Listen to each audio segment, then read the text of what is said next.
are in Kachemak Bay, Alaska, near Homer, Alaska. And we are out with Coldwater, Alaska to get to Pearl Island. I've got Brad here with me. Brad, tell me, what am I looking at around here? Well, we got the harbor right behind us. Okay, and then let's look over looking here out at Kachemak Bay State Park. And right over there we see, that's a glacier? Yep. Hey, tell me about that glacier. All right, so we got Gruing Glacier over there. Yeah. And you can kind of look up into the peak, some of the ice up in there. So we got, it's the Harding Ice Field, sits on top of these mountains. Okay. And we got Fingers, which are the glaciers that come down into the bay. It's July, I know. and we have snow up there. Living in Alaska is like living in a time lapse.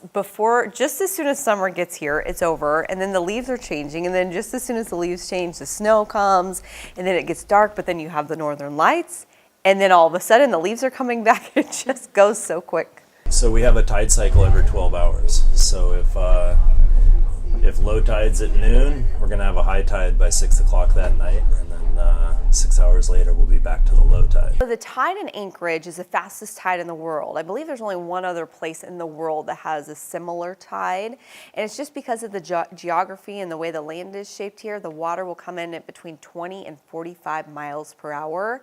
The water will come in at that speed. You can even surf it. It's called the Boar Tide, and it goes out at that speed, and it'll go from full water all the way across the inlet or the sound to completely dry ground in a matter of hours. What do you know about Pearl Island? What can you tell me about our destination?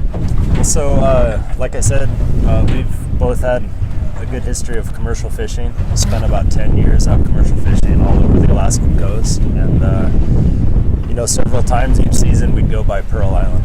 Been out there a lot, commercial fishing for halibut and salmon, and so know the area real well. We've actually personally got some property out in the area. Nice. And You neighbors? You're pretty our close. neighbors. Fantastic. Yeah. In Alaskan terms, we're neighbors. All right. Yeah. Can I borrow some sugar? Yeah. Okay, fantastic. About a 2-hour boat ride, but I'll bring it over No, to all you. right. Thanks, Brad.